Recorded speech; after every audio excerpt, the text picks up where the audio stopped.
কেমন হয়েছে জানিও কি। বাঙালদের একটা প্রিয় রেসিপি হচ্ছে মোরলা মাছের ভাপা। সবাই ইলিশ মাছ ভাপা খেয়েছো, পাতুরি ভাপা খেয়েছো, মোরলা মাছের ভাপা দেখো ট্রাই করে কেমন লাগে। এটা কিন্তু বাঙালদের একটা খুব ফেভারিট একটা ডিশ। ঠিক আছে, দেখো মোরলা মাছটাকে আমি ধুয়ে কাঁচা ভালো করে ধুয়ে ছাড়িয়ে রেডি করে নিয়েছি। মাথাগুলো অবশ্যই ফেলে দেবে, মাথাগুলো কিন্তু খাবে না। দিয়ে ওর মধ্যে আমি দিচ্ছি হচ্ছে কাঁচা লঙ্কা অ্যাড করেছি, নুন দিলাম, এরপর হলুদ গুঁড়ো দেব, তারপর দেব হচ্ছে ধনের গুঁড়ো। ধনের গুঁড়োটা মাস্ট, ধনের গুঁড়ো ছাড়া জিরের গুঁড়ো কেউ ইউজ করবে না। জিরের গুঁড়োতে কিন্তু ভালো লাগে না, ফ্লেভারটা ধনের গুঁড়োতেই আসে।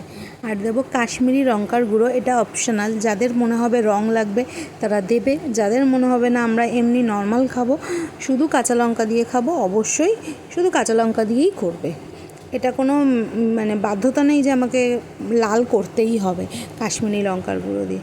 এরপর কাঁচা তেল দিয়ে আমি ভালো করে মাছটাকে ম্যারিনেট করে নেবো। মাছটা কিন্তু অবশ্যই কাঁচা, ভাজা মাছ কিন্তু নয়, কাঁচা মাছ।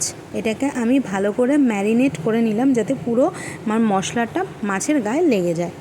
এরপর আমরা ওটাকে ম্যারিনেট করার পর আমি একটু চিনি অ্যাড করেছি, কারণ অপশনাল, চিনিটাও অপশনাল। স্বাদকে ব্যালেন্স করার জন্য একটু চিনি দিলে আমার মনে হয় স্বাদটা একটু অন্যরকম লাগে। তার মধ্যে পরিমাণ মতন জল পরিমাণ মতন দেবে, যাতে তলায় যেন জিনিসটা লেগে না যায়। এটা আমরা যেহেতু ওখানে ভাপেই মাছটা সিদ্ধ হবে পুরোটা, যাতে তলায় যাতে না লেগে যায় সেই বুঝে জল দেবে। মাছের যেরকম পরিমাণ সেই বুঝে জল দেবে। এরপর দেবে হচ্ছে